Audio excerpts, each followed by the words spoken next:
नमस्कार, स्वागत है आप सभी का दूरदर्शन मध्य प्रदेश के बेहद खास कार्यक्रम नमस्कार एमपी में। नमस्कार एमपी प्रोग्राम के सेगमेंट को लेकर एक बार फिर हम हाजिर हैं।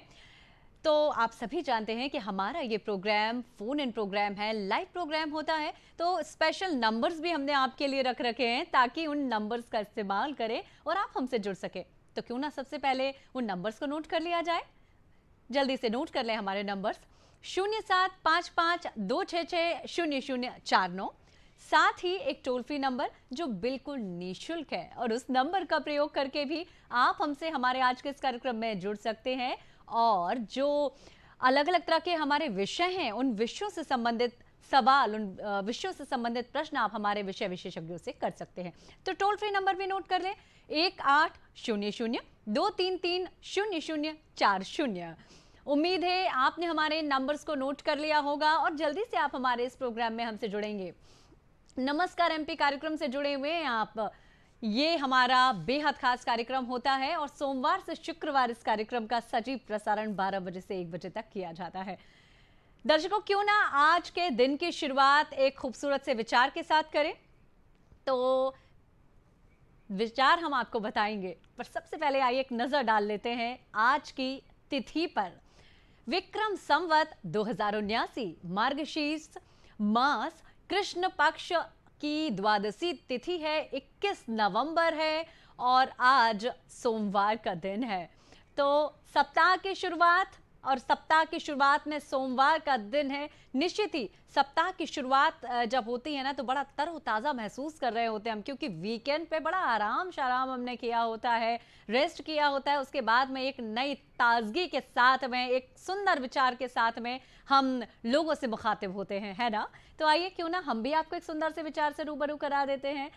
आज का सुविचार है, जो मन समस्याओं को जन्म दे रहा है वही मन समाधान नहीं दे सकता, उससे ऊपर उठना होगा। जी हाँ, समस्याओं के बारे में सोचना ही क्यों है, हमारा जो दिमाग है, जो हमारा मन है, क्यों ना अच्छे अच्छे विचारों को उसमें आने दें और हमेशा अच्छी बातों को ही अपने दिमाग में शामिल करें, अपने मन में अच्छी चीज़ों को ही सोचें। जिस तरह का हम सोचते हैं ना, बिल्कुल उसी तरह की परिस्थितियां निर्मित होती चली जाती हैं। तो अच्छा सोचें, सकारात्मक रहें। दर्शकों, आइए हमारे साथ हमारे कुछ विशेष मेहमान आज के हमारे इस प्रोग्राम में हमारे साथ स्टूडियोज में हैं। उन मेहमानों से हम आपका परिचय करा देते हैं। आज हमारे साथ हमारे स्टूडियोज में है डॉक्टर आशु पाठक। आप नमस्कार। सीएमओ हैं सीजीएचएस जी। बहुत स्वागत है मैडम आपका। आयुर्वेदा से जुड़ी हुई बातें आज हम करेंगे। अभी हम देख रहे हैं मॉडर्न एज में कहीं ना कहीं आयुर्वेदा का जो सिग्निफिकेंस है, जो उसका महत्व है, वो बढ़ता जा रहा है। लोगों की तरफ आयुर्वेदा को बहुत अट्रैक्ट करता है आयुर्वेदा लोगों को अपनी ओर। तो क्या वजह है कि आयुर्वेदा से लोग इतना करीब से जुड़ रहे हैं? आयुर्वेदा से हम अपनी जिंदगी को कैसे बेहतर कर सकते हैं, बातचीत करेंगे डॉक्टर आशु पाठक के साथ में। इसके साथ ही हमारे एक और बेहद खास मेहमान हमारे साथ आज स्टूडियोज में है। आइए उनसे आपका परिचय करा दें। हमारे साथ हैं श्रद्धा जोशी जी, एडिशनल एसपी हैं, एजीआई ट्रेनिंग है। मैडम नमस्कार, बहुत स्वागत है हमारे इस प्रोग्राम में आपका। और हम आपको बता दें कि वर्ल्ड टेलीविजन डे भी है आज, विश्व टेलीविजन दिवस। तो आप सबको विश्व टेलीविजन दिवस की ढेरों शुभकामनाएं। निश्चित ही टेलीविजन का हम सबकी जिंदगी में बेहद महत्व है। यदि टेलीविजन ना होता तो हमारी जिंदगी कितनी बेरंग होती, इनकम्प्लीट सी होती, हम सोच सकते हैं, समझ सकते हैं। मैं अपने producer mister S Rawat ji से निवेदन करूंगी, आग्रह करूंगी कि एक छोटी सी वीडियो फिल्म है हमारे पास में विश्व टेलीविजन दिवस पर आधारित। तो आइए देखते हैं वो वीडियो फिल्म। 20 अक्टूबर 1992 को मध्य प्रदेश की राजधानी भोपाल में देश के 22वें कार्यक्रम निर्माण केंद्र की विधिवत शुरुआत हुई। तत्कालीन राष्ट्रपति डॉक्टर शंकर दयाल शर्मा ने इसका शुभारंभ किया। ट्रांसमीटर की प्रसारण क्षमता 10 किलोवाट थी। ये मध्य प्रदेश संस्कृति का खजाना, साहित्य, स्थापत्य, संगीत तथा चित्रकला आदि क्षेत्रों में मध्य प्रदेश आज ही नहीं बल्कि शताब्दियों से हमारे देश के सामने अनेक गौरवमयी उपलब्धियां प्रस्तुत करता रहा है। यहाँ करुणा का संदेश देने वाला सांची का स्तूप है। हमारे देश के पदार्थ विज्ञान के क्षेत्र में आश्चर्यजनक वैज्ञानिक उपलब्धियों को प्रस्तुत करने वाला हेलियोडोरस का लौह स्तंभ है। आध्यात्मिकता और भौतिकता का समन्वय करने वाला खजुराहो का विशाल मंदिर है। कभी न मिटने वाले रंगों से सजी भीमबेटका एवं बाघ की विश्व प्रसिद्ध गुफाएं हैं। उदयगिरी की भव्य प्रतिमाएं हैं और वो प्रतिमाएं हमेशा के लिए संदेश देती हैं। साहित्य और कला के शास्त्रीय रूप के साथ ही साथ इस प्रदेश की लोक संस्कृति भी बहुत ही समृद्ध वेदवर्णी है। इस एक ही प्रदेश में बुंदेली, बघेली, मालवी, निमाड़ी और छत्तीसगढ़ी जैसी समृद्ध बोलियां बोली जाती हैं और जिनका अपना साहित्य भी है और अब भी रचना हो रही है इनमें साहित्य की। यहाँ उर्दू तो यहाँ एक घर ही मैं कहूँ तो कोई वैसी बात नहीं होगी। गालिब का दीवान जो हमारे भोपाल में मिला, वो पूरे देश में उनकी गज़लियात में उसने इजाफा किया और वह सबसे माना जाता है। और इकबाल तो यहाँ रहे, जिगर ने यहाँ रहे और भूषण और छत्रसाल के वीर से भरा साहित्य भी इसी प्रदेश की धरती पर रचा गया है। मैंने इस बातों का कुछ विस्तार से इसलिए चर्चा की कि मैं समझता हूँ ये जो दूरदर्शन केंद्र शुरू होने जा रहा है उसके लिए सब आदर्श स्थितियां हैं जो मुझे विश्वास है कि आपके कार्यक्रमों के लिए सहायक सिद्ध होंगे।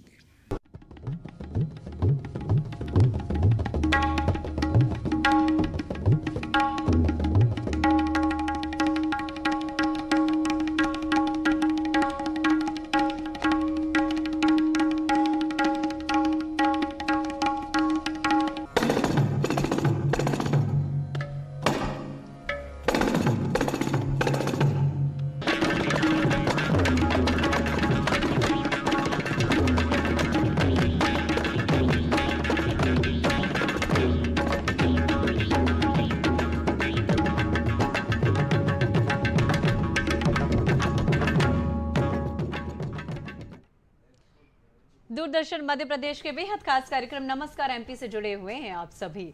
और अभी एक छोटी सी स्टोरी आप तक पहुंचाने का प्रयास हमने किया। दूरदर्शन भोपाल के स्टूडियोज को हमने आपको दिखाया वर्ल्ड टेलीविजन डे पर टेलीविजन कैसे आपके घरों में पहुंचता है, कैसे एक प्रोड्यूसर की, एक कैमरामैन की, एक इंजीनियर की एक विशेष तरह की भूमिका होती है इस टीवी की चीजों को आप तक पहुंचाने की। तो उसको दिखाने का एक छोटा सा प्रयास किया हमारे द्वारा। 21 नवंबर को विश्व टेलीविजन डे मनाया जाता है। 21 नवंबर यानी आज के दिन हम आपको बता दें कि भारत में 15 सितंबर 1959 को टीवी आया था। भारत में 15 नवंबर 1959 को टीवी आया था। और टीवी के आविष्कार की यदि हम बात करते हैं तो 1924 में टीवी का आविष्कार हुआ था। 1924 में टीवी का आविष्कार हुआ था। जॉन लॉगी बेयर्ड एक साइंटिस्ट हैं, जॉन लॉगी बेयर्ड के द्वारा 1924 में टीवी का आविष्कार किया गया। हमारे उन महान जो साइंटिस्ट हैं उनके लिए हम धन्यवाद अदा करते हैं। यदि वो ना होते तो ये टेलीविजन, ये टीवी हम तक नहीं पहुंच पाता। और हमारी जिंदगी में बड़े प्यार से शामिल है टेलीविजन। न सिर्फ मनोरंजन का काम करता है टेलीविजन, सूचना, शिक्षा और मनोरंजन, इन सारी बातों की यदि हम बात करते हैं तो दुनिया भर की तमाम जानकारी, तमाम सूचनाएं टेलीविजन ही तो देता है। तो जरा सोचने वाली बात है कि यदि 1924 में टीवी का आविष्कार ना किया होता तो हमारी जिंदगी कितनी बेरंग और फीकी सी होती। हम आपको बता दें कि आज हमारे साथ जो हमारे दो बेहद खास मेहमान मौजूद हैं, तो आइए उन मेहमानों की ओर हम रुख करते हैं और अब हम चर्चा के इस दौर को विस्तार देंगे, चर्चा के इस क्रम को आगे बढ़ाएंगे और उन मेहमानों से जो आज हमारे विषय हैं उस पर हम बातचीत करेंगे। डॉक्टर आशु आज हमारे साथ में हैं, CGHS से आप जुड़ी हुई हैं। तो सबसे पहले तो हमारे मन में यही बात आती है कि केंद्र सरकार की जो योजनाएं हैं, केंद्र सरकार स्वास्थ्य योजनाएं, तो उसका लाभ लेने के लिए हितग्राही किस तरह की पात्रताएं होना चाहिए, सबसे पहले ये जानना चाहिए। देखिए, मैं समस्त दर्शकों को अवगत कराना चाहूँगी कि CGHS central government health scheme, ये भारत सरकार द्वारा दी जाने वाली केंद्रीय सरकार स्वास्थ्य सेवा योजना, अपने तहत जितने भी केंद्र सरकार के अंतर्गत आने वाले जितने भी केंद्रीय कर्मचारी हैं, सभी के स्वास्थ्य को मद्देनजर रखते हुए लागू की जाने वाली ये बेहद ही खास योजना है। और यदि सभी लोग, सभी केंद्रीय कर्मचारी अपने स्तर पर इसका लाभ उठाते हैं तो निश्चित ही इससे अच्छी कोई भी स्वास्थ्य योजना अभी संचालित नहीं है। इसके तहत हमें www.cghs.nic.in की एक वेबसाइट है, उस पर जाकर लॉग इन करके एक कार्ड बनवाने हेतु फॉर्म फिल करना पड़ता है। वो CGHS प्लास्टिक कार्ड होता है। उस फॉर्म को फिल करने के बाद उसमें अपना पासपोर्ट साइज़ के फ़ोटो और एक निश्चित अमाउंट का ड्राफ्ट, उसके साथ हमें इसे AD ऑफिस, जो कि यहाँ पर भोपाल में जहांगीराबाद में CGHS wellness centre number 1 Jahangirabad में स्थित है, वहाँ पर जाकर उसे इसको जमा करना होता है। और इसमें ना सिर्फ कर्मचारी खुद बल्कि उस पर आश्रित जो भी लोग हैं परिवार के, जैसे उसके माता पिता हैं या उसके अविवाहित बच्चे हैं। लड़कों के लिए 25 वर्ष एक उम्र तय की गई है कि 25 वर्ष की उम्र तक वो इस योजना का लाभ अपने लड़के को दे सकते हैं कर्मचारी, और लड़कियों हेतु विवाह तक। यानी यहाँ पर डिपेंडेंट वाली कोई बात नहीं है। डिपेंडेंसी, यदि कोई लड़का 25 वर्ष की उम्र के बाद भी यदि उसे कोई शारीरिक या मानसिक विकलांगता है और वो पूर्णतः अपने माता पिता पर ही निर्भर है, तो वो समस्त जीवन उसका वो इस योजना का लाभ ले सकता है। और लड़की यदि विवाहित है तो विवाह के बाद वो इसकी पात्रता समाप्त हो जाती है। अदरवाइज लड़की भी यदि तलाकशुदा है या उसके साथ कोई घटना हुई है, विधवा है, तो वो माता पिता के आश्रित है, तो वो भी आगे आजीवन अपने पिता के तहत या माता के तहत इस योजना का लाभ ले सकती है जी। तो इसके अंतर्गत होता क्या है, जैसे भोपाल शहर के बड़े बड़े जो हमारे अस्पताल हैं, मतलब देखा जाए तो बंसल है, LBS है, पीपल्स है, JK हॉस्पिटल है, सभी अस्पताल CGHS से संबंधित होते हैं। और वहां जाकर आप किसी भी विशेषज्ञों से यदि आप लेते हैं ट्रीटमेंट या कोई टेस्ट कराते हैं तो वो सारा निःशुल्क होता है CGHS एम्प्लॉयज़ के लिए, जिनका प्लास्टिक कार्ड बना होता है। मैडम, आप बहुत अच्छी जानकारियां हमें दे रही हैं। अब हमारे जहन में जो प्रश्न उमड़ घुमड़ के आता है वो ये आता है कि CGHS में किस तरह की मेडिसिन अवेलेबल हैं, किस तरह की बीमारियों को ठीक करने के लिए वहाँ पर मेडिसिन हमें मिल सकती है। बिल्कुल, मैं बताना चाहूँगी कि लगभग ऐसी कोई भी मेडिसिन नहीं होगी जो CGHS में उपलब्ध नहीं है जी। किसी भी बीमारी की कोई भी मेडिसिन, उसमें न केवल एलोपैथिक वरन आयुर्वेदिक और होम्योपैथिक चिकित्सा भी CGHS के लाभार्थियों को उपलब्ध है।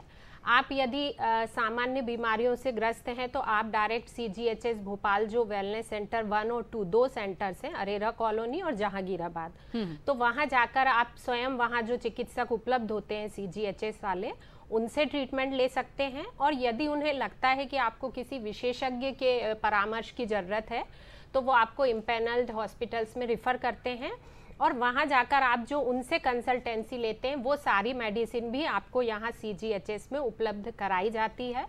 और साथ ही समस्त जो जांचें हैं, इन्वेस्टिगेशंस हैं, वो भी सारे CGHS के थ्रू आपको विभिन्न अस्पतालों में उपलब्ध कराए जाते हैं। मतलब ये तो मैडम बहुत ही महत्वपूर्ण जानकारी अभी आपने हमारे साथ में साझा की कि CGHS एक ऐसा प्लेटफॉर्म है जो बहुत सारी हॉस्पिटल से जिनका टाई अप होता है और जो लाइलाज बीमारी भी है या जिनके लिए हम कह सकते हैं कि जिनके लिए मेडिसिन बहुत कॉस्टली होती हैं, वो मेडिसिन भी आप हमें प्रोवाइड करवाते हैं निःशुल्क। बट इसके लिए शर्त ये है कि प्लास्टिक कार्ड आपके पास में होना चाहिए एज वेल एज वो सेंट्रल गवर्नमेंट का एम्प्लॉय होना चाहिए। बिल्कुल, मतलब केंद्र के जो हमारे संस्थान केंद्रीय संस्थान होते हैं वहाँ के एम्प्लॉयज के लिए ही ये सुविधा है। चर्चा के इस दौर को विस्तार देंगे, कुछ देर बाद आपसे जुड़ेंगे, बात करेंगे। श्रद्धा मैम तक हम पहुंचेंगे। श्रद्धा मैडम आपसे बात करें उसके पहले हमारे एक कॉलर हमसे जुड़े हैं, आइए उन कॉलर को हम सुन लेते हैं। जी नमस्कार। हेलो। नमस्कार सर, मैं नंद स्वरूप मिश्रा हूँ, बाराबंकी उत्तर प्रदेश से। मैं जानना ये चाहता हूँ कि जो गरीबी रेखा के नीचे जीवन यापन करते हैं उन्हें अंत्योदय कार्ड कहते हैं, बीपीएल कार्ड कहते हैं, एपीएल कार्ड कहते हैं। इसमें जो आर्थिक जनगणना जो है 2011 में हुई थी, अब 22 चल रहा है, तब से कोई जनगणना नहीं, तो लोगों की स्थितियाँ खराब थी, आज बड़े हो गए, जो बड़े थे छोटे हो गए। जो आयुष्मान प्रधानमंत्री जो ये कार्ड बनता है तो उसकी के ऊपर चलता है। तो ऐसी दशा में अगर कोई गरीब आदमी है लेकिन बीपीएल में उसका नाम नहीं, तो उसका कार्ड नहीं बन सकता, तो वो योजना का किस प्रकार से लाभ उठा सकता है? मैडम एक्चुअली CGHS जो है वो सिर्फ केंद्र सरकार द्वारा संचालित, केंद्र सरकार के कर्मचारियों के लिए ही संचालित योजना है, तो अदर देन इसका कोई लाभ नहीं उठा सकता है जी। उन्होंने चूंकि आयुष्मान उसके कार्ड लिए की बात सरकार की मध्य प्रदेश सरकार अपना स्टेट गवर्नमेंट के द्वारा संचालित और भी योजनाएं होती हैं, उसके तहत बाकी सभी लोग लाभ ले सकते हैं। जी, बहुत सारी मध्य प्रदेश शासन द्वारा बहुत सारी ऐसी योजनाएं संचालित हैं, आयुष्मान कार्ड है और निरामा योजना और इस तरह की तमाम सारी स्कीम्स हैं। परेशानी जो होती है वो ये होती है, विडंबना ये है कि लोगों को उसके बारे में जागरूकता नहीं होती, लोगों को उसके बारे में जानकारी नहीं होती। तो सबसे पहले जरूरी है कि हम अपनी जानकारी जुटाएं, टेलीविजन के माध्यम से, समाचार पत्रों के माध्यम से, रेडियो के माध्यम से, दूरदर्शन के माध्यम से, और भी कई सारे ऐसे मीडियम्स हो सकते हैं जिनके माध्यम से हमारे लिए जो योजनाएं संचालित हो रही है उनकी जानकारी लें, और फिर उसके बाद में हमारे लिए शासन प्रशासन पूरी तरह से तैयार है, तटस्थ है कि वो हमारी मदद कर सके। मैडम श्रद्धा जोशी जी आज हमारे साथ में है। मैडम हम अब आपसे ये जानना चाहेंगे मैडम कि कार्यालय में यौन उत्पीड़न की यदि हम बात करते हैं तो ये बड़ा कॉमन सा विषय हो गया है, यौन उत्पीड़न। जी। सेक्सुअल हरासमेंट एक ऐसा विषय है, लोग झिझकते हैं, महिलाएं कितनी भी बोल्ड हो जाए कहीं ना कहीं उनके मन में ये शर्म, ये झिझक, ये संकोच रहता है कि यदि उनका साथी जो साथ का अधिकारी है वो इस तरह का भद्दे मजाक, भद्दी टिप्पणी उनके साथ में कर रहा है या सेक्सुअल हरासमेंट करने की कोशिश कर रहा है, तो वो अपनी किसी फ्रेंड से या अपने परिवार के किसी व्यक्ति से कहने में झिझकती है, क्योंकि संस्कारों की घुटी जो हमें बचपन से पिलाई जाती है ना, वो कहीं ना कहीं हम बंधे हुए होते हैं उससे। उस समय के लिए आप क्या कहेंगे? देखिए, अगर हम हमारे भारतीय परिवेश को देखें तो ये निसंदेह बात है कि अब महिलाएं आगे आ रही हैं। बिल्कुल। जो एक हम 40 वर्ष या उसके पूर्व में अगर जाएं तो जितनी कार्यस्थल पे अब महिलाएं कार्यरत हैं वो अपेक्षाकृत अब अधिक है, बिल्कुल पूर्व की अपेक्षा। तो अब जबकि वो आ गई हैं कार्यस्थल पे, पहले बोलते हैं मेल डोमिनेशन सोसाइटी, सभी को पता है, हमने देखा भी है, अनुभव भी किया है। और अगर आज हम 3 महिलाएं यहाँ पे बैठी हैं तो ये है कि अब महिलाएं आ रही हैं बहुत ज़्यादा, लेकिन फिर भी जो कार्यस्थल पे बहुत सी बार जो मानसिक और शारीरिक इस प्रकार की जो भी चीज़ें होती हैं महिलाएं नहीं कह पाती हैं। इसीलिए जो जितने भी कानून हुए हैं या फिर जो ये बोला गया है कि नहीं, महिलाओं के लिए भी हमारे संविधान ने स्वयं ही एक समानता का अधिकार सेक्शन 14, 15, 21 में जीने का अधिकार दे रखा है। जब संविधान ने सारी समानताओं के अधिकार दे रखे हैं तो अब महिलाओं को भी चाहिए कि अगर जो भी समस्याएं आ रही हैं उनको आकर और मुखर होने की आवश्यकता है। कैसे भी जो उनकी समस्याएं हैं वो ऑन डेस्क आना ज़रूरी है, चाहे वो उनकी किसी भी सहेली के थ्रू आए, चाहे और भी कोई भी उनके हितैषी उनके थ्रू आए, लेकिन ऑन डेस्क आना बहुत ज़रूरी है। और इसके लिए आवश्यकता भी है कि अगर हम हमारी चीज़ों को नहीं बताएंगे तो बोलते हैं ना कि करने वाला अपराध करने वाला उतना अपराधी नहीं होता जितना सहने वाला। बिल्कुल। तो वो सहने वाली जो श्रेणी है अब उसको कहीं ना कहीं सप्रेस करने की आवश्यकता है या मुखर रूप से आगे आने की आवश्यकता बिल्कुल। है। मैडम आपने जो बात कही तो मेरे मन में एक पंक्ति आ रही है, याद मुझे आ रही है, और मैं अपनी महिलाओं को, जो हमारी सखियां इस प्रोग्राम को देख रही हैं, उनको तो ये पहुंचाना चाहूंगी कि हम अन्याय कहीं भी देखें, सहे नहीं उसको चुप रहकर, लज्जित करें नहीं यौवन को हम अत्याचारों को सहकर। अत्याचारी कोई भी हो आखिर वह अत्याचारी है, उसका हर अन्याय दमन का और दंड का अधिकारी है। तो अत्याचारी कोई भी हो, वो आपके वर्क प्लेस पर है, आपके घर में है, आपके समाज से है या आपके आसपास है, अत्याचारी अत्याचारी ही होता है। और वो किसी भी तरह का गलत व्यवहार आपके साथ में कर रहा है तो उसको उसके लिए दंड मिलना ही चाहिए, उसकी कंप्लेंट आपको दर्ज कराना ही होगा। जब आप आवाज उठाएंगी तभी आपको सही न्याय मिल सकेगा। चर्चा जी मैडम इसमें इसीलिए अब जो इसको कानूनी जो बोलते हैं कानूनी रूप जो दिया गया है, हाँ, वो एक बहुत बड़ा है कि अब महिलाओं के हित में बहुत कानून है और इसकी आधिकारिकता वो रखती हैं और इसके बारे में उनको बहुत पता होना चाहिए कि हाँ अब उनको कौन कौन से अधिकार हैं जो कानून द्वारा प्रदान किए गए। बिल्कुल, ये बेहद महत्वपूर्ण है। तो इसी तारतम्य में पहले अगर कि विशाखा गाइडलाइन का सभी लोगों ने नाम सुना है, जो भी कार्यरत महिलाएं हैं जो कार्यालय में कार्य कर रही हैं, उसमें समानता का अधिकार देते हुए सुप्रीम कोर्ट के क्लियर इंस्ट्रक्शन है कि हर कार्यालय में एक इंटरनल कमेटी बनेगी जो उन महिलाओं को जिनको कोई भी अगर ऐसी समस्याएं हैं जो यूनिक श्रेणी में आ रही है, या सेक्सुअल हरासमेंट लग रहा है उनको, चाहे उनके हाव भाव से, चाहे इशारे से, चाहे उनका साथ ही उनको नीचा दिखाने के लिए या ऑनर, तो ये ऑनर का स्वयं कोई भी कार्यालय के ऑनर है जो भी हैं, उनके जो चीफ हैं या फिर सरकार, दोनों का ही ये कर्तव्य है कि ये इंटरनल कमेटी गठित करते हुए महिलाओं को एज सुन एज पॉसिबल जो भी सॉल्यूशन है, जो भी रेमेडीज हैं वो दिलवाएंगी जी। तो ये आज सभी कार्यालय में ये आवश्यक हो चुका है, ये प्रावधान ही कर दिए गए हैं और इसको कानूनी जामा पहना दिया गया है जी।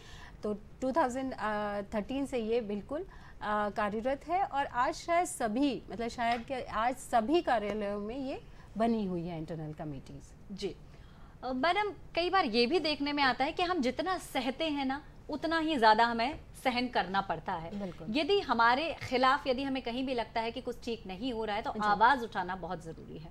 कई बार महिलाएं मैडम ये भी देखने में आता है कि डर जाती हैं कि कहीं हमारे जॉब पर इसका असर ना हो, कहीं परिवार में हमारी इमेज खराब ना हो, कहीं लोगों के मन में हमारी जो इमेज है वो खराब ना हो, तो महिलाएं कई बार मौन रह जाती हैं। उसके लिए आप क्या कहेंगे? देखिए, ये जो है अगर उनको ऐसा कुछ भी लगता है तो सबसे पहले वो एक एप्लीकेशन, रिटन एप्लीकेशन जो भी इंटरनल कमेटी की चीफ रहती है उनको दिया जाएगा। उसमें मेंबर्स भी रहते हैं और कमेटी के जो चीफ है उनको ये रहता है कि ये अगर गोपनीय तरीके से अगर इसमें होना है, अगर चाहती है महिलाएं कि गोपनीय तरीके से अगर उसने दी है तो उसकी अस्मिता का ध्यान रखते हुए और उसकी शिकायत की गंभीरता को देखते हुए इसमें जो भी कार्रवाई है वो की जाती है। 90 डेज में उसका पूरा जो हल है वो निकाला जाना अनिवार्य है 90 डेज के अंदर। तो अब ये है कि कहीं ना कहीं अब चूंकि प्रॉब्लम हुआ है, हो सकता है अभी जैसे आपको लक्ष्मी की कहानी जो जयपुर की हैं, दिल्ली में रह के रही हैं, जैसे एसिडेटिक विक्टिम है, तो वो कुछ एग्जाम्पल्स हमारे सामने हैं कि अगर हम नहीं बोलेंगे तो हो सकता है हमारे साथ इतना बड़ा क्राइम हो जाए कि शायद हम बाद में पछतावा करने के अलावा कुछ ना रहे हमारे हाथ में। तो इससे बेहतर है मेंटल टॉर्चर हो या फिर फिजिकल अब्यूज़ है, कुछ भी है, तो उसके लिए हमको सहना तो है ही नहीं। इसके लिए खुद को दृढ़ता के साथ हमको स्थापित करना पड़ेगा। और महिलाओं को ये है कि अगर एक बार वो बाहर निकली हैं तो आगे उनके सिर्फ वही नहीं है जो कार्यालय में कार्य करती हैं, उनके आगे बच्चे भी हैं, उनके साथ भी हैं और पूरा परिवार भी है। तो वो अगर बिल्कुल मजबूती के साथ आगे नहीं आएंगी तो आपको जब तक खुद मजबूत नहीं होंगे आपको कोई भी मजबूत नहीं कर सकता। बिल्कुल। तो खुद की मजबूती तो बहुत आवश्यक है। तो इन्हीं सब चीज़ों के लिए आपको आगे आने की तो बहुत आवश्यकता है, बजाय इसके कि आप ये देखें कि इसके कॉन्सिक्वेंसेस क्या होंगे। अगर आप सीधे कॉन्सिक्वेंसेस पे जाएंगे तो अगर जब जो व्यक्ति आपके साथ जो भी गलत कर रहा है उसके कॉन्सिक्वेंसेस के मतलब कंपैरिजन में शायद कम ही होंगे। बिल्कुल। और मैडम यहाँ पर हम आपसे ये भी जानना चाहेंगे कि क्या यदि कोई महिला शिकायत करती है और वो ये चाहती, उसको लगता है कि नहीं सेफ्टी वाला मैटर है, कहीं ये हमें कहीं से नुकसान ना पहुंचाए, तो क्या उसकी सुरक्षा के लिहाज से भी कोई इंतजाम किए जाते हैं? बिल्कुल इसमें है, वहीं पे ही जो इंटरनल कमेटी है वही डिसाइड करेगी, जैसा मैंने पूर्व में भी बताया कि शिकायत की गंभीरता, कि किस प्रकार की शिकायत है, स्टॉकिंग की है या फिर भेदभाव की है या कुछ अच्छा कार्य उसे नहीं दिया जा रहा है, उसके जो सबऑर्डिनेट्स हैं उनको दिया जा रहा है, या समकालीन जो उसके समकक्ष जो मेल ऑफिसर्स हैं या तो उन्हें दिया जा रहा है। तो इस प्रकार की, या फिर कुछ ऐसे व्यक्ति हैं जो उनका जो यौनिक श्रेणी के अंतर्गत जो भी आ रहे हैं कि स्टॉकिंग हुआ या फिर कुछ भद्दे इशारे करना या कोई फप्तियाँ कसना, ये सब हैं। तो इसके अंतर्गत जो भी जैसी भी प्रवृत्ति की वो शिकायत है, जो प्रकृति है उसकी, उसके अंतर्गत वो सेफ्टी मेजर्स भी आपकी कमेटी के मेंबर्स, कमेटी के जो मेन रहती हैं मुखिया, वो डिसाइड करती हैं कि सामने वाले को किस तरह का आपको रिबेट देना है। जी, तो मैम बहुत महत्वपूर्ण जानकारी अभी आपने हमें दी, और कहीं ना कहीं एक बड़ा खूबसूरत सा गाना भी हम सभी ने सुना है कि कोमल है, कमजोर नहीं है, शक्ति का रूप ही नारी है। जहां महिलाएं कोमल होती हैं, सुकुमाल होती हैं, वहीं शक्ति स्वरूपा भी होती है। नारी शक्ति सृष्टि रूपा, सृष्टि का सृजन करने वाली होती हैं। तो हमें कहीं ना कहीं अपने जो हमारा विल पावर है उसको स्ट्रॉन्ग करना होगा, तन से और मन से दोनों से हमें मजबूत रहना होगा, तभी हम किसी बुराई का प्रतिकार कर सकते हैं। बिल्कुल, निश्चित। मैडम, घरेलू हिंसा की भी हम बात करेंगे। डोमेस्टिक वायलेंस की भी शिकायत बहुत सारी महिलाएं होती हैं और वो भी शर्मिंदगी महसूस करती हैं बताने में कि डोमेस्टिक वायलेंस से हम पीड़ित हैं। इस विषय पर आपसे हम जरूर बातचीत करेंगे। उसके पहले हम चलेंगे मैडम डॉक्टर आशु पाठक हमारे साथ में हैं। डॉक्टर साहब, अभी यदि हम बात करते हैं पिछले कुछ समय की, तो जब से कोविड एरा की यदि हम बात करें, बिल्कुल, तो ये 2 साल में 3 साल में काफी कुछ चीजें बदल गई हैं। पहले जहां लोगों का रुझान एलोपैथिक ट्रीटमेंट की तरफ बहुत ज्यादा होता था, बट आज की तरफ आयुर्वेद से लोग ज्यादा नजदीकियां महसूस करते हैं। बिल्कुल। तो मैडम, हम चाहेंगे कि इस विषय पर भी आप हमसे बताएं कि क्या मतलब कैसे आयुर्वेदा की तरफ लोग बढ़े हैं और किस तरह से हम अपनी इम्यूनिटी बूस्ट कर सकते हैं। बिल्कुल। तो मैं सबसे पहले ये बताना चाहूँगी कि आयुर्वेद सिर्फ एक चिकित्सा पद्धति नहीं है, बल्कि ये एक सर्वांगीण विज्ञान है जो मानव के पूरे समग्र जीवन पर अपना ध्यान रखता है। जैसा कि आप लोग जानते हैं, सबसे प्राचीन, विश्व की कहना चाहिए सबसे प्राचीन चिकित्सा पद्धति है जो कई शताब्दियों पहले पूर्णतः डेवलप थी। ऐसा नहीं है कि ये अब डेवलप हो रहा है, अब लोगों का रुझान बढ़ रहा है।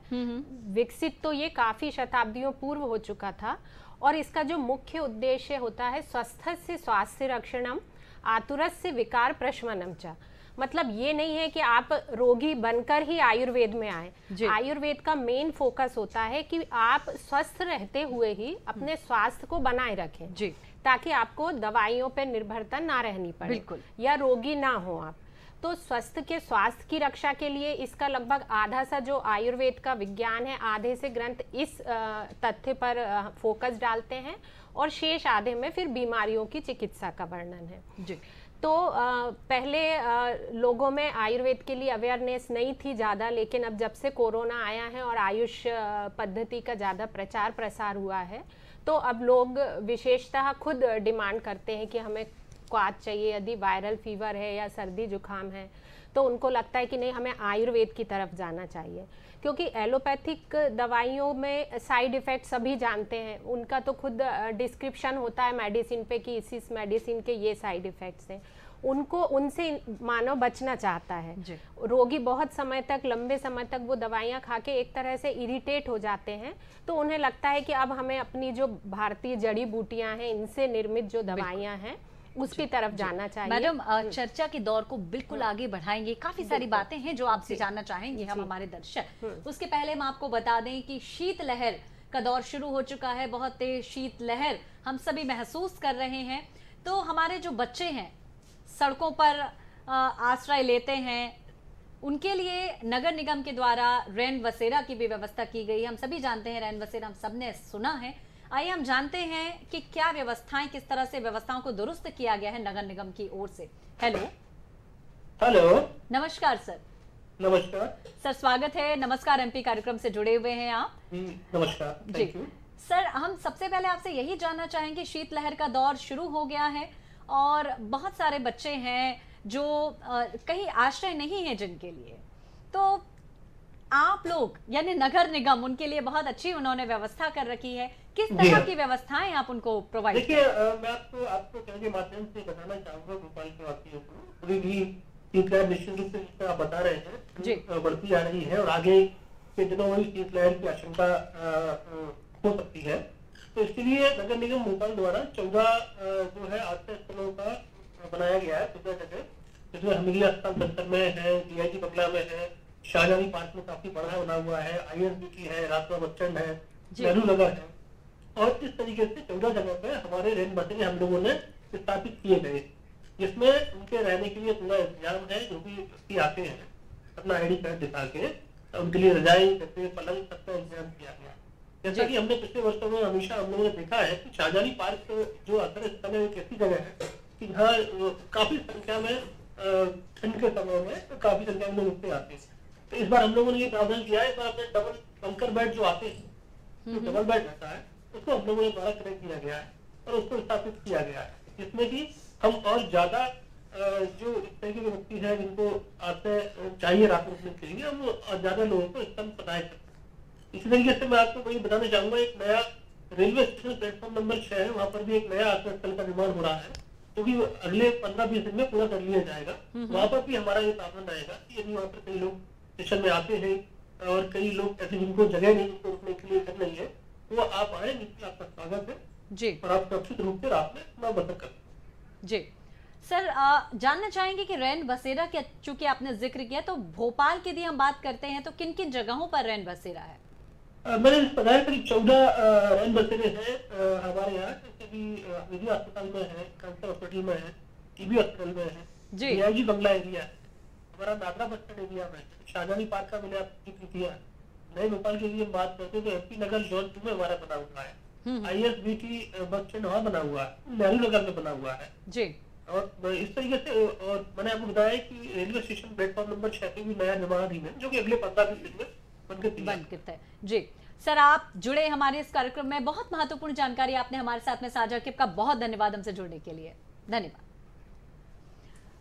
हमारे साथ में श्रद्धा मैडम है, श्रद्धा जोशी, एडिशनल SP अतिरिक्त पुलिस अधीक्षक और AIG ट्रेनिंग।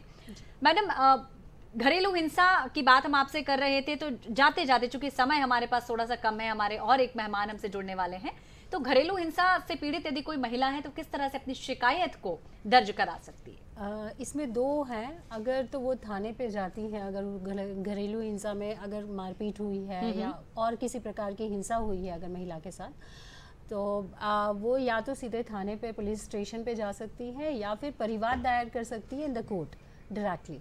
अगर वो किसी पुलिस स्टेशन में जाती है तो वहाँ पर जो भी महिला अधिकारी उनसे जो भी इंटरेक्ट करेंगी, वो एक फॉर्म देती हैं जिसे भरने के बाद प्रोटेक्शन ऑफिसर जो महिला बाल विकास अधिकारी के द्वारा नियत रहता है, राज्य सरकार के द्वारा बनाया जाता है, तो वो वहाँ पर जाता है और उसके उपरांत कोर्ट में उसका पंजीयन होता है। मैडम, एक बहुत महत्वपूर्ण जानकारी जो इन जनरल हम सभी की ओर से आपसे पूछना चाहेंगे, कई बार महिलाएं भी इस चीज का नाजायज फायदा उठाती हैं। घर में आपस में अनबन हुई नहीं कि पहुंच जाती हैं, घरेलू हिंसा की शिकार हैं, या हमसे दहेज की मांग की गई, दहेज प्रताड़ना का केस लगा देती हैं, यानी ऐसा कुछ मसला होता नहीं है, और कई बार महिलाएं भी हमारे लिए जो अधिकार दिए गए उसका मिसयूज करती हैं। देखिए उस कंडीशन में आप प्रॉस एंड कॉन्स अगर हम देखें तो हम अगर हम रेशियो देखेंगे तो वाकई आजकल मतलब महिलाएं वाकई पीड़ित है। अब कोई भी अगर इसके फेवर में महिलाओं के उत्थान के लिए, महिलाओं के जो भी हिंसा हो रही है उसके लिए अगर कोई भी कानून बना है, तो ऐसा जब भी वो कहीं जाती है, चाहे वो परिवाद है, चाहे वो पुलिस स्टेशन में जाती हैं, तो ये जो है, ये वाला डोमेस्टिक वायलेंस एक्ट का जो भी कार्रवाई होती है, जो कोर्ट द्वारा ट्रायल होता है, उसमें पूरी तरह देखा जाता है। मतलब चाहे अगर वो पुलिस स्टेशन में किसी केस का इन्वेस्टिगेशन हो या परिवाद का चलना हो किसी कोर्ट में, अंडर ट्रायल सारी चीजें आती हैं कि वेदर ये मैलिफिड इंटेंशन से किया गया है या वाकई में महिला पीड़ित है। तो ये वाला जो फैक्टर है जो आप बता रहे हैं, देखिए हर जगह है। अगर हम पुरुषों की बात करें, वहां पर भी है, 2 रहता है। अगर किसी का एक सामने वाला पक्ष है तो बैक साइड वाला पक्ष भी आएगा ही है। तो ये चीजें आती हैं, लेकिन इन चीजों को देखते हुए हम इसे इग्नोरेंस की श्रेणी में नहीं ला सकते, क्योंकि आप समाज का परिदृश्य आपके सामने है, जिस हिसाब से महिलाएं हिंसा का शिकार हो रही हैं। जी बिल्कुल। तो मैं शायद मुझे यहाँ वो भी नहीं रहेगा, बताने की आवश्यकता भी नहीं है कि कितनी ज्यादा, अगर हम घंटे में भी देखें ना, तो एक न एक घटना ऐसी हमारे समक्ष आ जाएंगी जिसमें वाकई महिला पीड़ित है। मैडम ये विषय है ही ऐसा कि हाँ जी, जिस पे बिल्कुल। जितनी देर हम बात करें वो तो unlimited चर्चा है। जी, अनवरत बिल्कुल, हम जारी रख बिल्कुल। सकते हैं, पर चूंकि हमारे पास समय का बहुत जी, जी, अभाव है, बिल्कुल। उसके लिए हम आपसे क्षमा चाहेंगे। जी। आपने दूरदर्शन मध्य प्रदेश को अपना अमूल्य समय दिया, आप हमारे कार्यक्रम में सहभागी बने, इसके लिए आपका बिल्कुल। बहुत धन्यवाद। जी, बहुत हम दर्शकों को बता दें, कार्यक्रम नमस्कार एमपी से जुड़े हुए हैं आप, और अभी हम बातचीत कर रहे थे श्रद्धा जोशी मैडम से। आप एडिशनल एसपी हैं और एआईजी ट्रेनिंग है। कार्यालय में यौन उत्पीड़न और महिलाओं के अधिकार से संबंधित बहुत सारी बातें और जानकारी साझा की अभी श्रद्धा जी ने हमारे साथ में। चूंकि आज विश्व टेलीविजन डे भी है, विश्व टेलीविजन डे पर आधारित एक छोटी सी वीडियो फिल्म हमारे पास है, तो आइए उस छोटी सी वीडियो फिल्म को आप तक पहुंचाते हैं। हम अपने प्रोड्यूसर से निवेदन करेंगे कि उस स्टोरी को हम तक पहुंचाएं।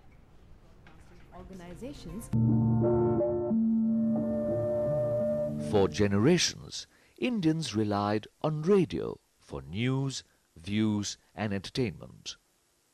The scene changed dramatically with the advent of television.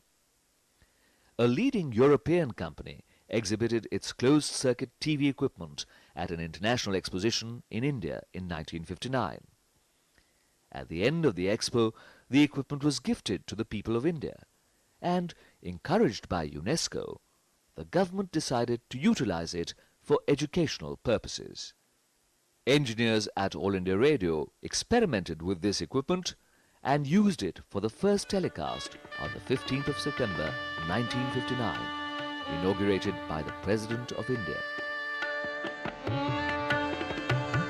In the beginning, television transmission was limited to half an hour, twice a week, with the program content reflecting the developmental priorities of the nation and essentially comprising educational material, striving to inculcate a better civic sense among viewers. The viewership was confined to members of 20 teleclubs started by the government in Delhi. Bulky and expensive television receivers were provided by the government for community viewing, and programming focused on socio-economic development. Subsequently, 250 schools in Delhi joined these viewers. On selected days of the week, special programs were telecast on an experimental basis to cater to their needs. Television was visualized as a tool for accelerating development. This was the genesis of Krishi Darshan. The country was poised on the threshold of the Green Revolution, and television played a significant role as its harbinger. Almost unnoticed at first, news in Hindi made a humble beginning in 1965 with a short daily bulletin and the transmission limited to a very short range in the vicinity of the national capital. For years, it was All India Radio that provided the content that was illustrated with available visuals for daily telecasts. Perspective generated great interest during the Indo-Pak War in 1971 and encouraged producers to extend its duration and telecast news analysis live. Television was confined to Delhi and adjacent areas for 13 years before a second centre was established in Bombay. This was followed by regional centres at Amritsar, Srinagar, Calcutta, Madras and Lucknow. 3 Upgrah Kendras of Doordarshan were set up in Delhi, Cuttack and Hyderabad with full production facilities.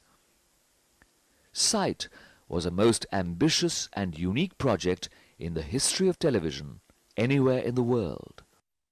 This prepared the ground for a major expansion of the television network across India. With increase in viewership, there was a sharp rise in the number of households with TV sets.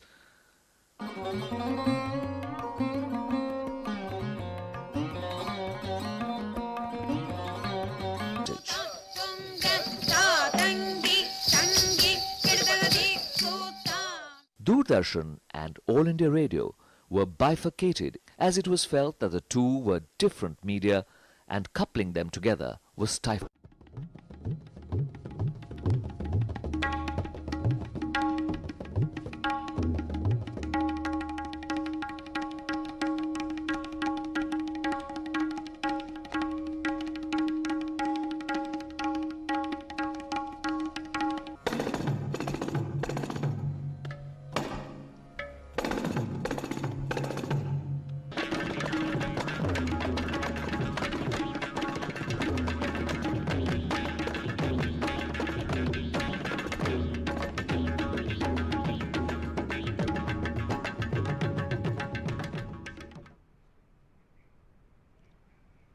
Doordarshan Madhya Pradesh के बेहद खास कार्यक्रम नमस्कार MP कार्यक्रम से आप सभी जुड़े हुए हूँ। मैं हूँ वृंदा आपके साथ और हम आपको बता दें कि हमारे एक और बेहद खास मेहमान अभी हमसे जुड़े हैं। हमारे साथ हैं एडवोकेट किरण गहलोत। मैडम, बहुत स्वागत है आपका हमारे इस प्रोग्राम में। नमस्कार। नमस्ते। हम आपको बता दें कि आज वर्ल्ड टेलीविजन डे भी है। उस पर आधारित एक छोटा सा वीडियो हमने आप तक पहुंचाने का प्रयास किया और हमने देखा कि किस तरह से दूरदर्शन भी हम सब की जिंदगी का एक अभिन्न हिस्सा बन चुका है और किस तरह से चाहे दूरदर्शन हो चाहे टेलीविजन हो, हम सब की जिंदगी में विभिन्न रंग भरने का प्रयास कर रहा है। खुशियों का रंग, शिक्षा का रंग, मनोरंजन का रंग और जानकारियों का रंग। निश्चित ही कई सारे रंग हमारी जिंदगी में शामिल किए हैं टेलीविजन ने। तो आइए चर्चा के इस दौर को आगे बढ़ाएंगे और किरण जी हमारे साथ में, उनसे हम बात करेंगे। मैडम, आज एक बहुत खास विषय पर हम बात कर रहे हैं। कार्यालय में यौन उत्पीड़न और महिलाओं के अधिकार से संबंधित बात कर रहे हैं। घरेलू हिंसा की भी आज हम बातचीत कर रहे हैं। तो चूंकि बात हम जब ये कर ही रहे हैं तो सबसे पहले हम जानना चाहेंगे कि मैम, यदि यौन उत्पीड़न की हम बात करते हैं तो उससे संबंधित कौन कौन से कानून हमारे लिए बनाए गए?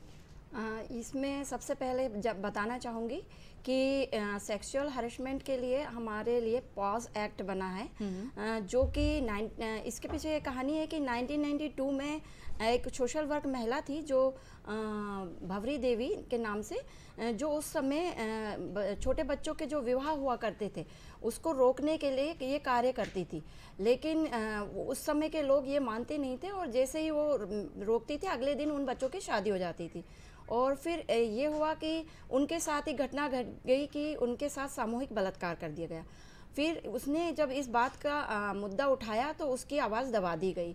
फिर इस बात को इन्होंने आगे बढ़ाने के लिए एक बड़ा मूवमेंट चालू हुआ जिसको उन्होंने विशाखा प्लेटफॉर्म दिया। फिर विशाखा प्लेटफॉर्म को इन्होंने आगे बढ़ाया, तब इनकी एक अपील दायर हुई 1907 में, जिसके बाद में सुप्रीम कोर्ट से कुछ गाइडलाइंस लागू हुई जिसमें ये बताया गया कि जो कर्मचारी है उसके लिए क्या कानून है, जो हमारे ऑनर है उसके लिए क्या कानून है, इस सब की व्यवस्था की गई। फिर उसके बाद में 2012 में अपन ने निर्भया कांड हुआ। इसके बाद में एक मी टू मोमेंट चला जिसमें महिलाओं ने खुल के ये बताया कि उनके साथ sexual harassment work at place पे किया जा रहा है। उसके बाद इसमें एक्ट पास बनाया गया। तो 2012 के बाद 13 में ये एक्ट पास हुआ जिसे पॉस एक्ट कहते हैं। जी, यानी पॉस एक्ट हमारी जिंदगी का एक महत्वपूर्ण हिस्सा बन गया है। अब हम निर्भय हो सकते हैं, निर्भीक होकर घूम सकते हैं और अपने वर्क प्लेस में काम भी बड़े आज़ादी से कर सकते हैं क्योंकि पॉस एक्ट है हमें संरक्षण देने के लिए। जी। तो मैडम, हम जानना चाहेंगे कि जो पॉस एक्ट है वो किस तरह से कार्य करता है। महिलाओं पर किसी भी तरह का यदि उत्पीड़न की बात हम करते हैं, यौन उत्पीड़न की बात करते हैं, सेक्सुअल हरासमेंट की यदि हम बात करते हैं, तो पॉस एक्ट किस तरह से उसका सहारा हम ले सकते हैं? पॉस एक्ट में सबसे पहले अपन उसका सार जाने तो प्रीम्बियल के द्वारा अपन देखेंगे कि इसके मुख्य कारण महिलाओं को सुरक्षा देना है। इसमें जो है महिलाओं के 4 मौलिक अधिकारों का हनन हो रहा है, इसको दर्शाया गया है। जैसे कि सेक्शन 14-15 में बताया गया है कि महिलाओं को बराबरी का अधिकार दिया जाना चाहिए। ऑफिस हो, कार्यालय हो या कहीं भी किसी भी जगह पे महिलाओं को भी बराबर अधिकार दिया जाना चाहिए। सेक्स के आधार पर उसको कम और पुरुषों को अधिक महत्व दिया जाए, ऐसा नहीं होना चाहिए। तो इसके लिए कार्य करता है पॉस एक्ट। और फिर आर्टिकल 9 जो है वो महिला और पुरुष को भारत के किसी भी हिस्से में अपना कार्य करने के लिए स्वतंत्र रखा गया है। पर महिलाओं के मन में ये धारणा डाल दी जाती है कि अगर आप नया बिजनेस शुरू करेंगे तो आपके साथ में वर्क एट प्लेस आपके साथ सेक्सुअल हरेसमेंट हो सकता है। तो डर के मारे वो इस कार्य में भी आगे नहीं बढ़ती है। तो इसको भी रोकने में ये सहायक होता है।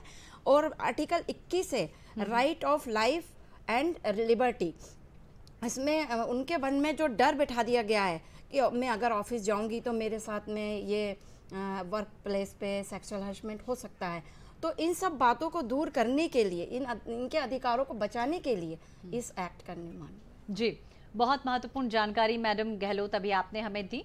और इस बातचीत के इस दौर को आगे भी जारी रखेंगे, बहुत सारी बातें हम आपसे करेंगे, घरेलू हिंसा के बारे में भी बात होगी, पर हम आपको बता दें कि हमारे कॉलर हमसे जुड़े हुए हैं, उनसे हम बात करने का प्रयास करते हैं। हेलो जी जी मैडम, मैं भोपाल से बोल रहा हूँ, डॉक्टर प्रदीप साहू। प्रदीप जी नमस्कार। आवाज सुनाई दे रही है क्या मैडम? प्रदीप जी नमस्कार, आप अपना प्रश्न जी करें। जी हाँ, सबसे पहले तो दूरदर्शन परिवार के सभी सदस्यों को वर्ल्ड टेलीविजन डे की हार्दिक शुभकामनाएं। बहुत धन्यवाद, आपको भी बहुत शुभकामनाएं। और आप जैसे एंकर्स के लोगों के सानिध्य में दूरदर्शन दिन दूनी रात चौगुनी बढ़े, ये हम ईश्वर से प्रार्थना करते हैं। बहुत धन्यवाद जी, प्रश्न कीजिए। मेरा पहला प्रश्न डॉक्टर आशु पाठक से है जी, आयुर्वेद से रिलेटेड है। फिर दूसरा प्रश्न करण न्यूज से है। मैं ये पूछना चाहता हूँ आशु मैडम से जी कि मैडम जैसे कि एलोपैथी में इंस्टेंट रिलीफ के लिए जाना जाता है, एलोपैथी जो है तुरंत फायदा देने के लिए, तुरंत आराम देने के लिए जाना जाता है, बिल्कुल। और ऐसा कुछ आयुर्वेद में है क्या? क्योंकि आयुर्वेद में यह कहा जाता है कि दवाइयों से तुरंत आराम नहीं मिलता है, और आयुर्वेद जो पूरा बेस्ड है वो त्रिदोष पर बेस्ड होता है, बिल्कुल। वायु, वात, पित्त और कफ, तीन पर बेस्ड होता है। और इसमें क्या शायद भी बीमारियों के लिए कोई सॉल्यूशन है क्या? दूसरी बात एक और यह है कि एलोपैथी में जैसे जब आदमी व्यक्ति सर्जरी के लिए जाता है तो आयुर्वेद में इसका क्या तोड़ है? क्योंकि अच्छा एक और बात कि आयुर्वेद जो है वो किस सिस्टम के ऊपर काम करता है? जैसे होम्योपैथी जो होता है पूरी बॉडी को एक यूनिट के रूप में लेकर काम करता है ना, और अंग्रेजी सिस्टम जो है, एलोपैथिक सिस्टम जो है बॉडी के अलग अलग पार्ट को लेकर काम करता है। जैसे किडनी का है तो नेफ्रोलॉजी है, और दूसरे पार्ट का अलग अलग डिपार्टमेंट होता है। लेकिन होम्योपैथी सिम्टम्स बेस्ड होता है और पूरी बॉडी को एक यूनिट के रूप में लेकर काम करता है। तो आयुर्वेद किस सिस्टम पर काम करता है, थोड़ा सा बताइए। दूसरा प्रश्न मेरा करण जी से है कि जो यौन उत्पीड़न से महिलाएं हैं उनके लिए भोपाल में अलग से कोई सेल बनाया गया है क्या पुलिस डिपार्टमेंट में? बहुत अच्छा प्रश्न मैडम। तो एक एक करके हम क्रमवार जानते हैं आपके प्रश्नों का उत्तर। प्रदीप जी, मैडम सबसे पहले हम जानना चाहेंगे कि उन्होंने जो बात की है आपसे, तो उसका जवाब। मैं बिल्कुल एक ये गलतफहमी सभी के मन से दूर कर देना चाहती हूँ। जो आयुर्वेद के बारे में एक मिथ प्रचार है कि ये देर से असर करता है, ये बिल्कुल सही नहीं है। एक्चुअली क्या होता है, जो रोगी होता है वो उसको आयुर्वेद पद्धति पे विश्वास नहीं है, तो जब भी वो बीमार होता है तो पहले वो तुरंत एलोपैथी की शरण में जाता है, और कई बार वो उसकी बीमारी बढ़ती जाती है और वो अलग अलग एक डॉक्टर से ठीक नहीं हुआ, दूसरे डॉक्टर के पास, फाइनली फिर वो लास्ट में आयुर्वेद के पास आता है, सोचता है कि चलो अब देखा जाए कहीं शायद इससे ठीक हो जाए।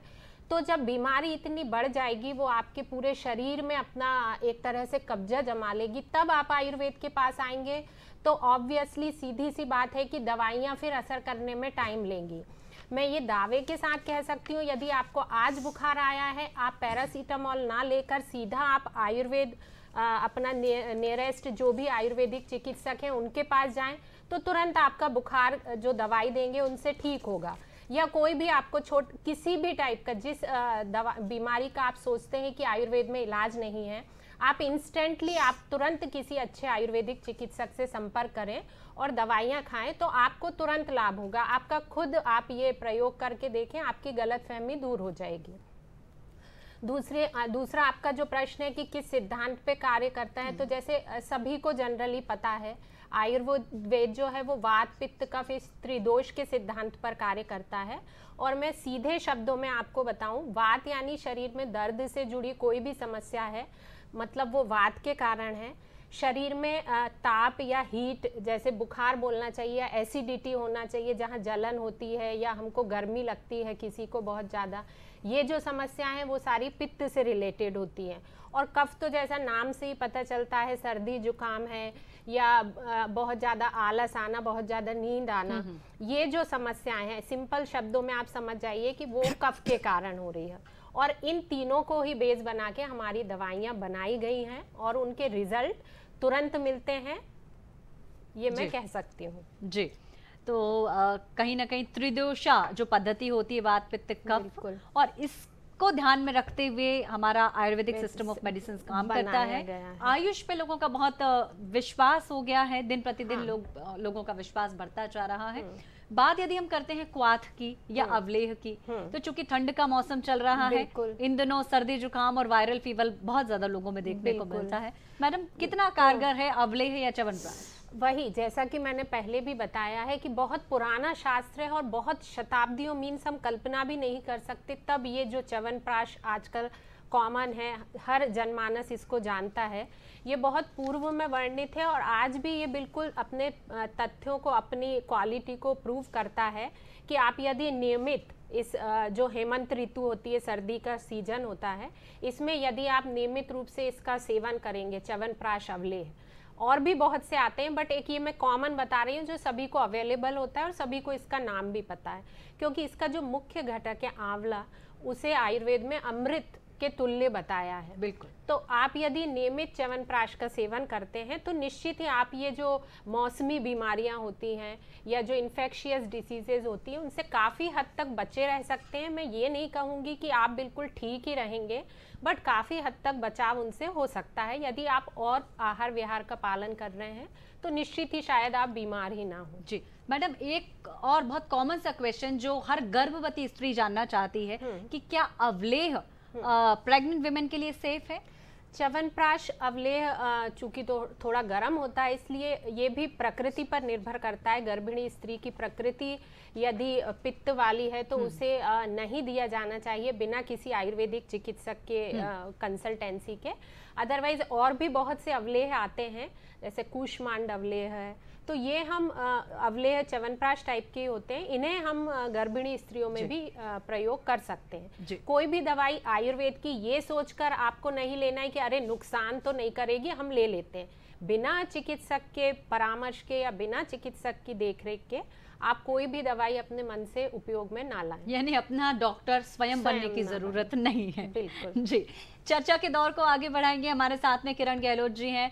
मैडम, यौन उत्पीड़न के बारे में हम बात कर रहे हैं, कार्यस्थल पर यौन उत्पीड़न की बात करें। हमारे जो कॉलर जुड़े थे उन्होंने भी आपके साथ में ये प्रश्न रखा था कि क्या कोई भोपाल में ऐसा सेल बना है जहां पर यदि कोई महिला अपने वर्क प्लेस पर सेक्सुअल हरासमेंट की शिकार होती है तो वो जाकर अपनी शिकायत दर्ज कर सके? जी हाँ, ये जब से पॉस एक्ट बना है तो सब अवेयर हो गए हैं और अपने यहाँ पे डिस्ट्रिक्ट लेवल पे भी लोकल कमेटी है जहाँ जाके महिला अपना शिकायत कर सकती है।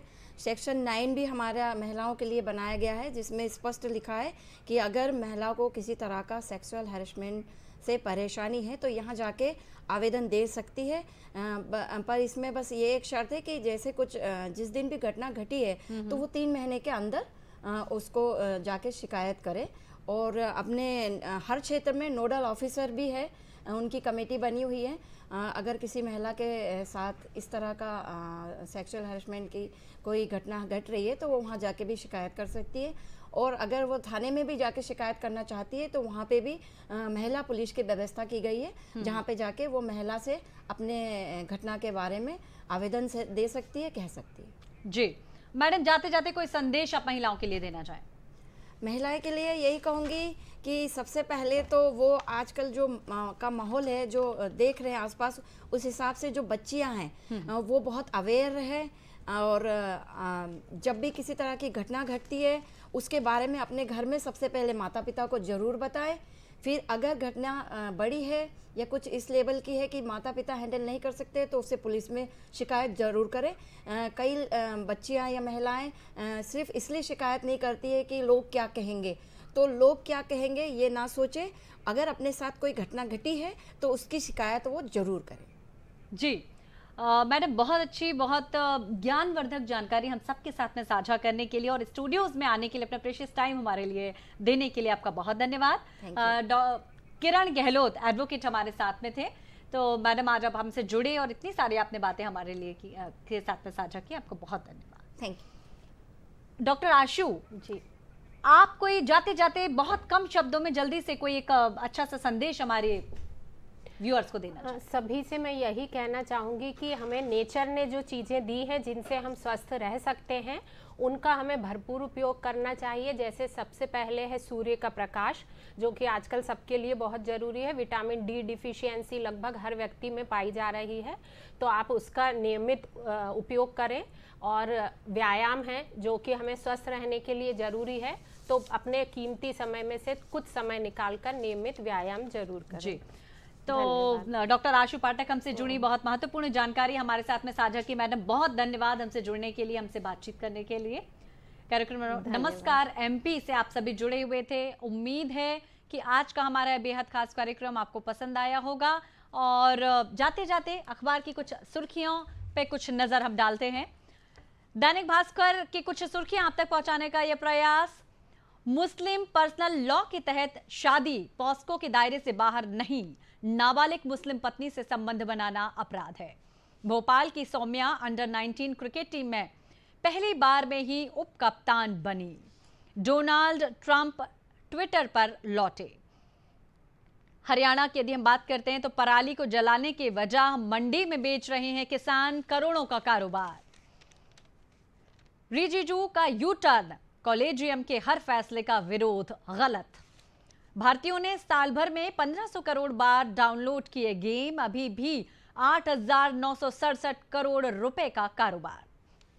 सरकारी घर में रहना महंगा होगा, किराया 50% बढ़ाने की तैयारी। भ्रष्टाचार के 280 आरोपी अधिकारी कर्मचारियों के लिए शासन ने नहीं दी अभियोजन स्वीकृति। इनमें से 15 केस तो 9 साल से पेंडिंग। एनेस्थीसिया का इंजेक्शन लगाकर नर्स ने की खुदकुशी। हरबाद में कबाड़ से जुगाड़ थीम पर पार्क बना तो 100 नंबर। वाल्मी में फिर बाघ, लगा रहे ट्रैप कैमरे और इंप्रेशन पैड। ना गर्भगृह हटेगा ना बेल का पेड़। 50 साल पुराने कालीबाड़ी मंदिर को महिला आर्किटेक्ट देगी नया लुक। इसके लिए बच्चन परिवार ने भी दिया दान। तो आप सभी जुड़े हुए थे कार्यक्रम नमस्कार एमपी से। उम्मीद है ये सारी जानकारियां और ये सारी जो हमारे एक्सपर्ट्स ने आज आपको बातचीत की है, वो सारी बातचीत आप सबकी जिंदगी में बहुत उपयोगी साबित होगी। ये कार्यक्रम आपको पसंद आया होगा, यही उम्मीद है। अगले अंक में आपसे जल्द होगी हमारी मुलाकात। तब तक के लिए देखते रहें सोमवार से शुक्रवार हमारा कार्यक्रम नमस्कार एमपी, और दूरदर्शन मध्य प्रदेश की पूरी टीम को दीजिएगा इजाजत। नमस्कार।